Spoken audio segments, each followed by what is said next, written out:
عصر اور مغرب کے درمیان جمعے کے دن، عصر اور مغرب کے درمیان جمعہ کے دن 70 بار آیت الکرسی پڑھ گڑ گڑا کے۔ میں آیت الکرسی کے اس عمل کا ایک تصور بتا، اس تصور کو ذرا غور سے سنیں۔ اس تصور آیت الکرسی میں اول آخر 3 دفعہ دروشی پڑھیں گے، اول آخر 3 بار درود پاک پڑھیں گے، اور 3 بار درود پاک پڑھ کے اول آخر پھر آیت الکرسی پڑھنا شروع کریں اور اللہ پاک سے عرض کریں کہ مولا میں کمزور، میرا ایمان کمزور، میرا جذبہ کمزور، یا اللہ تو کریم ہے، میرے اس 70 کو اپنی شان کی 70 کے مطابق کر، تیری شان کے مطابق تو کرے گا، وہ 70,000 بن جائے گا نہیں، وہ 70 لاکھ بن جائے گا نہیں، وہ 70 کروڑ بن جائے گا نہیں، وہ 70 ارب بن جائے گا نہیں، میری گنتی ختم ہو گئی ہے مولا، اربوں کے بعد کھربوں کے بعد میری گنتی ختم ہو گئی ہے، اور اپنی شان کے مطابق اس کو 70 بنا دے اور اس کے کمالات اپنی شان کے مطابق عطا کر دے۔ یقین جانیے اتنا ملتا ہے، اتنا ملتا ہے، اتنا ملتا ہے۔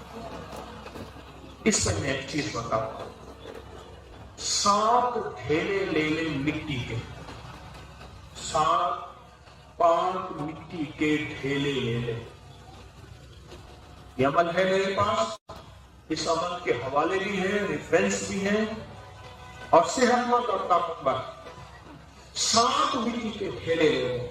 یہاں تک بات سمجھ آ گئی؟ 70 بار پڑھنا ہے، ہر 10 دفعہ کے بعد ایک ڈھیلے میں دم کرنا اور اسے ایک طرف رکھ دینا، پھر اگلے 10 دفعہ کے بعد، پھر اگلے 10 دفعہ کے بعد، پھر 70 اور 7 پورے ہو گئے کہ وہ ہو گئے۔ آخری دم جو کرنا ہے وہ سب پہ اکٹھا کر دینا ہے، جو آخری ڈھیلے پہ دم کرنا ہے وہ سب پہ اکٹھا کر دینا ہے۔ اب اس سے 7 فائدے ہیں جو میں بتاؤں۔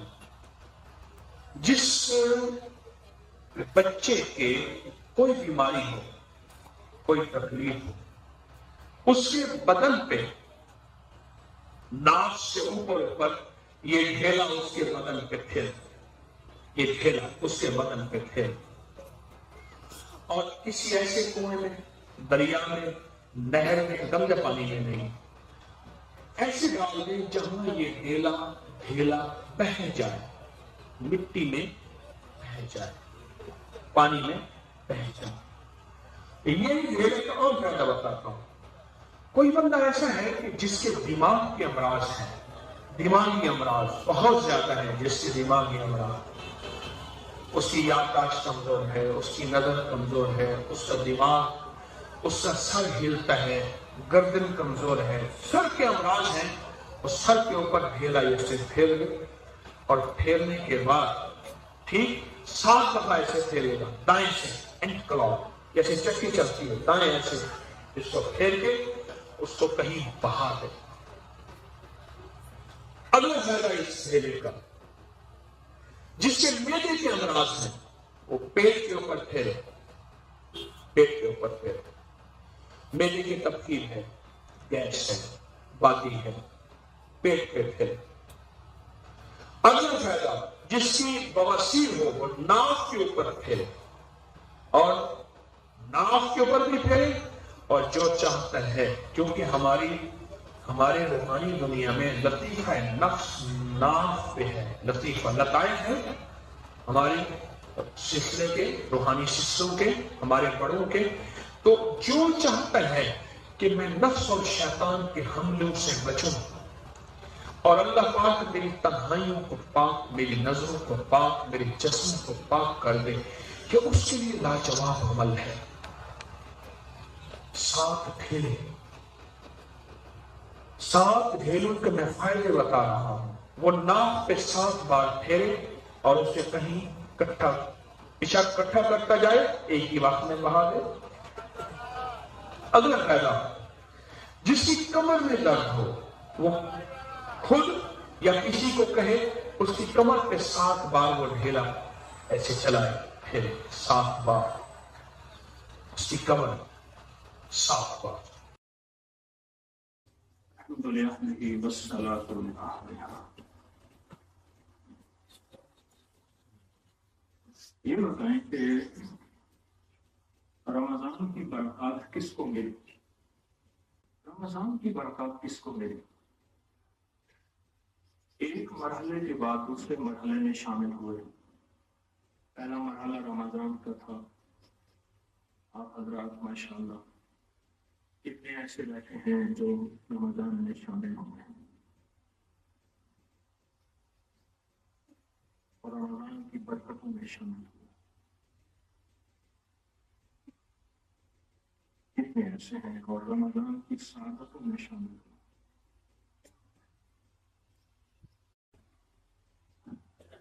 رمضان کی سعادتوں سے کیا ملا؟ کوئی بتائیں گے؟ رمضان کی برکتوں سے کیا ملا؟ مجھے ایک سال ہو تسبیح کھانے میں کہنے لگے عید کے دن، اس نے کہ 70 سال میری عمر ہے، زندگی میں پہلی دفعہ روزے رکھے ہیں، تراویح پڑھی ہیں، قرآن سنا ہے اور 5 وقت نماز پڑھی. تسبیح کھانے کی برکت پہلی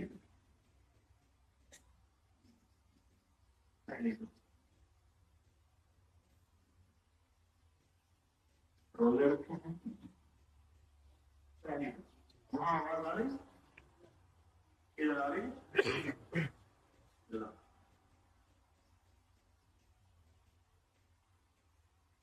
پہلی دفعہ تسبیح خانے میں نماز پڑھی، روزے رکھے، قرآن پڑھی. ایک سال مجھ سے کہنے لگے احساس ہوا کہ اللہ کسے کہتے ہیں. میں صرف تب سے بتا رہا ہوں. ایک سال کہنے لگے کہ ہر مسلک ہر فرقے کے ساتھ آج تک میں نہیں مل بیٹھا تھا. یہ مسجد اس کی ہے کہ اس کی ہے، اس کی ہے. یہاں احساس ہوا، یہاں احساس ہوا. وہاں ہم نے اہل حدیث کی افطاری کچھ منٹ پہلے، شیعہ کی افطاری 10-12 منٹ بعد، اہل سنت کی افطاری، سب کو افطاری دی. اور ہر سال ایسے ہوتا ہے. آج بھی اس مجمع میں ہر مذہب، ہر فرقہ، ہر رنگ، ہر نسل آج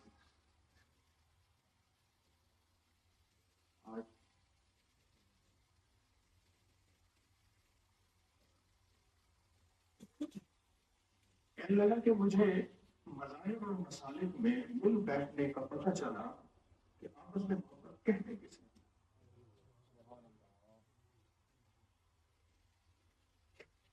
آپس میں پیار کہتے کسے، امت کو جوڑنا کہتے کسے. حضرت رابعہ بصری رحمۃ اللہ علیہ نے، حضرت حسن بصری رحمۃ اللہ علیہ نے حضرت رابعہ بصری کو موم بھیجی، سوئی دھاگا بھیجا قاصد کے ذریعے. تو انہوں نے پوچھا کہ یہ کیا چیز آپ نے بھیجی ہے؟ کیا چیز بھیجی؟ بھائی لنگر کھانے والے حضرات آ گئے ہیں، ان کو بھی بلائیں. میں کہیں پتہ نہ ہو کسی قیمت میں. قاصد سے پوچھا کہ کیا چیز بھیجی؟ میں نے سن دھاگا اس لیے بھیجا ہے کہ امت ٹکڑوں میں بٹ گئی ہے. امت کو ٹکڑوں سے نکالنا ہے اور سینہ کیا کرنا؟ سینہ. سوئی دھاگے سے مراد سینہ. سوئی دھاگا تو اس میں بھیجا. اور موم کیوں بھیجا؟ موم اس لیے بھیجی خود بھول جاؤ، پگھل جاؤ اور دوسروں کو روشنی دے جاؤ. تمہاری تو تعریف نہ کرے. مجھے کچھ لوگوں نے رمضان میں کہا کہ 70 سال ایک سال پہلے کے میری زندگی کے گزرے ہیں، پہلی دفعہ تراویح پڑھی، قرآن سنا، 5 وقت کی نماز پڑھی، اور پتہ نہیں کیا بتا رہے ذکر کیا زندگی میں پہلی دفعہ. ایک صاحب مجھ سے کہنے لگے، ایک صاحب مجھ سے کہنے لگے کہ زندگی میں پہلی دفعہ مجھے احساس ہوا کہ ہر مذہب، ہر مسلک، ہر فرقے، ہر رنگ، اس سے مل بیٹھنا ہے، یہ بھی زندگی ہے. پہلی دفعہ پتہ چلا. ورنہ کہتے تھے یہ اس کی مسجد ہے، یہ اس کی، یہ اس کی محفل ہے، یہ اس کی. ایک بندہ کہنے لگا پہلی دفعہ پتہ چلا کہ یہ درود کی زبان ہے، اللہم صلی علی محمد و آل محمد. اس کی دلیل میں نے دی کہ ہر اتحیات میں یہ درود پڑھتے ہیں. پڑھیں اتحیات، ہاں اتحیات کا درود پڑھیں، درود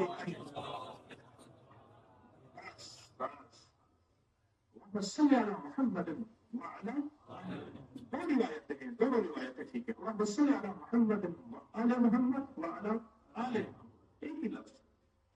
ہم پتہ چلا ہم تو نماز میں پڑھتے ہیں، کہ شاید یہ دوسروں کا درود ہے، ہمارا نہیں ہے.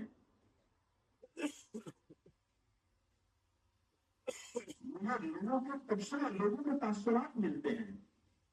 اور کچھ لوگ کہنے لگا کہ ہمیں قربانی کرنا سیکھا. مجھے آرمی کے ایس ایس جی کے کمانڈو بتانے لگے، کئی نے بتایا کہ ہمیں باقاعدہ مشق کرائی جاتی ہے. کئی دن کے بھوکے ہیں، نیوالے کو ہاتھ ڈالا اور ادھر سے سیدھی بچ گئے. جب حکم ہے اب اگلی منزل ہے، اور وہ 2 نیوالے جو ایک نیوالا منہ میں گیا، اس کے بعد پھر بھاگے. مجاہدہ سفروں کے مارے ہوئے، تھکے ہوئے، بھوک لگی ہوئی، نیوالے کو ہاتھ لگایا، لیکن اگلی رقم پانے کے لیے، جھولیاں بھرنے کے لیے حکم آیا کہ آؤ اللہ دوڑ پڑو.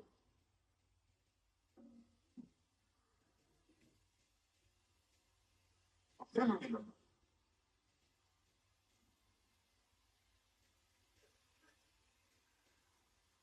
نے بات عرض کی ہے، آج وہ بات بتاتا ہوں. پھر قرآن پڑھنے کے لیے ہجرت کرنا غور سے سمجھیے گا. سے چلا گیا، آپ یہاں قرآن پڑھنے آئے ہیں. سورۃ کوثر قرآن ہے، قرآن کی سب سے چھوٹی سورت، اور سورۃ بقرہ قرآن کی سب سے بڑی سورت. قرآن پڑھنے آئے ہیں، رواج سے چلا گیا. مدینہ کے کوسوں 17 میل 18 میل دور لیکس آتے تھے کافلے بن کے. کہاں جا رہے ہیں؟ مسجد نبوی شریف میں قرآن پڑھنے جا رہے ہیں. دمشق سے 14 راتوں کا سفر، شام دمشق، جس کو ہم دمشق کہتے ہیں. مجھے بھی وہاں جا کے پتا چلا دمشق لفظ نہیں دمشق ہے. دمشق سے 13 راتوں کا سفر طے کر کے کہاں جا رہے ہیں؟ قرآن پڑھنے جا رہے ہیں مدینہ. جو چیز رواجوں سے چلی جائے، رواجوں سے چلی جائے، اس کے بارے میں یاد آتا ہے کہ یہ بدعت ہے، یہ شرک ہے. کیوں؟ رواجوں سے چلی گئی. وہ کہتے ہیں کہاں لکھا ہے؟ سارے دن جس موبائل کے ساتھ تیرا واسطہ ہے، یہ چیز وہاں لکھی تجھے نہیں ملے گی. جہاں لکھا ہے وہاں پہ پڑھنا نہیں ہے.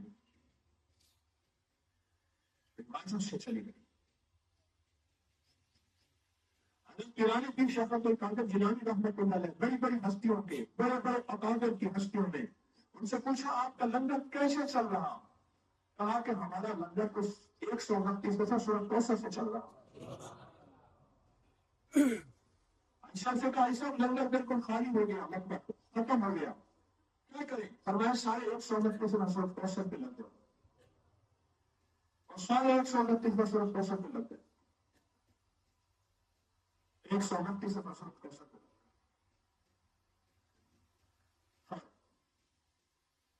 اور فرمایا اس کے بعد پھر کبھی لنگر خالی نہیں ہوا.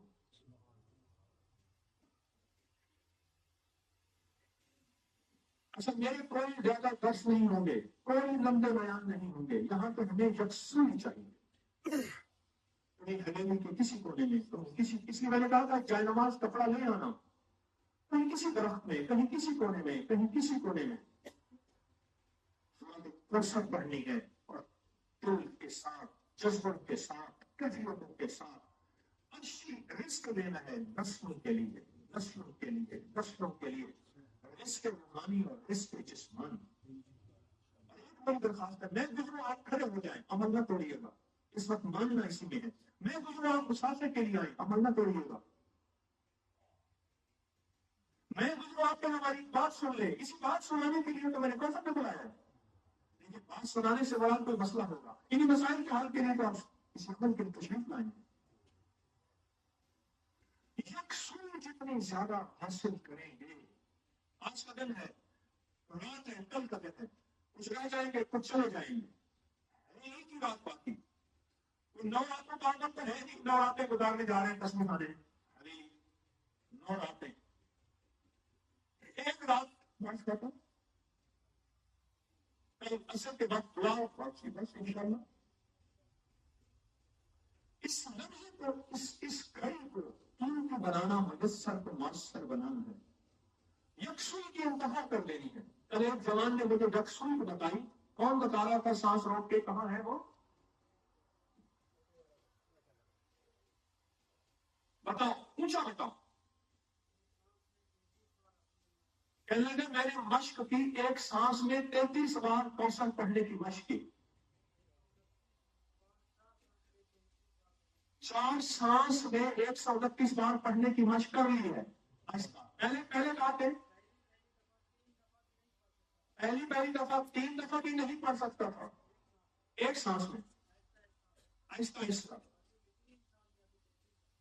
محنت کرتے کرتے اب میں یہاں تک پہنچا ہوں، اور ایک سانس میں پڑھنا، آہستہ آہستہ مشق ہوتی ہے، آہستہ آہستہ مشق ہوتی ہے، انسان کوئی بھی سیکھا ہوا نہیں آتا، جذبے سکھاتے ہیں، عشق سکھاتا ہے، روایت سکھاتے ہیں، اور یہ سورۃ کوثر اپنی ذات کے لیے نہ پڑھنا، غلطی نہ کرنا، پوری امت کی نیت کر کے، پوری انسانیت کی نیت کر کے پڑھنا، جتنی بڑی دعا اتنی بڑی عطا، اور اپنے وقت کو ضائع نہ کیجیے گا، آج کا دن ہے، کل کا دن ہے، بس ختم، ایک ایک لمحہ، ایک ایک ساتھ، ایک ایک گھڑی، سورۃ کوثر کے میں نے اتنے نصاب کر کے جانا ہے، 129 دفعہ سورت کے 129 دفعہ پڑھے تو ایک نصاب ہے۔ ہمارے ایک دوست 129 رات میں کہہ رہا تھا نا کہ کچھ ایسا ہوتا کہ 129 دفعہ سورت کوثر پڑھتے اور 129 دفعہ کی تسبیح ہوتی، یاد ہے میں نے رات کہا، ہمارے صاحب بنا کے لائے مجھے دے رہے تھے، یہ تھوڑی سی تسبیح ہیں، 129 دفعہ کی میں نے 129 تسبیح بنائی ہیں، یعنی 129 دانوں والی، آئندہ ساتھ سوچنا ہے سب نے کہ 129 دانوں والی تسبیح سب حضرات بنوا کے لے آئیں، اجازت ہے، اور یہاں بانٹے، خود بنوا کے لے آئیں، بنا کے لے آئیں، تقسیم کریں، ہر سال انشاءاللہ، اس سے آسانی ہوتی ہے پڑھنے میں، گننے میں آسانی ہوتی ہے، پڑھنے میں آسانی ہوتی ہے، یہ دیکھیں یہ لائن ہے 129 دفعہ، یہ سورۃ کوثر جو ہے یہ 129 کی تسبیح لائن ہے، اللہ اکبر، اللہ اکبر، یہ سب سے پہلے تو انہیں دیں جو سارا سال حویلی میں خدمت کرتے ہیں، انہیں دے دیں جو سارے سال حویلی میں خدمت کرتے ہیں، یہ انہیں دے دیں، انہی کے لیے ہے جو سارا سال حویلی میں خدمت کرتے ہیں، بس بات میری ختم، اتنی سی بات۔ اب دیکھتے ہیں کہ فرسٹ کون آتا ہے پوری کلاس میں، فرسٹ کون آتا ہے، قرآن کہتے ہیں السابقون السابقون، کون آگے نکل جائے گا، اولئک المقربون، وہی اللہ کا ولی ہوگا، بس کون آگے نکل جائے گا، صرف ایک مسئلہ ہے، رات میں نے کہا تھا آپ کو سسکیاں اور ہچکیاں کام کریں، سسکیاں اور ہچکیاں، آپ ہیں نرم دل، آپ ہیں رحم دل، آپ اللہ کے دوست ہیں، آپ کسی کو روکا سسکتا دیکھ سکتے ہیں، روکا سسکتا تو آپ دیکھ سکتے ہیں، صرف ہچکیاں اور سسکیاں آپ کو برائی کی تنگ کریں گی، کہتا تھا کہ ساتھ جیئیں گے ساتھ مریں گے، اب رک گئے ہیں تو منانے نہیں آیا، مدت سے کوئی شخص رلانے نہیں آیا، جلتی ہوئی آنکھوں کو بجانے نہیں آیا، موبائل کی ہچکیاں اور سسکیاں آپ کو بہت تنگ کریں گی، آپ ہیں رحم دل، آپ رحم دل، فوٹو بنانا، تصویریں بنانا، اس کا ذکر نہ کرنا، نہ کرنا، بس ایک فکر کرنا کہ میرا کتنے نصاب کس ترتیب سے اور کتنے دھیان سے اور کتنی توجہ سے پڑھ کے جا رہا ہوں، اس کا فکر کرنا.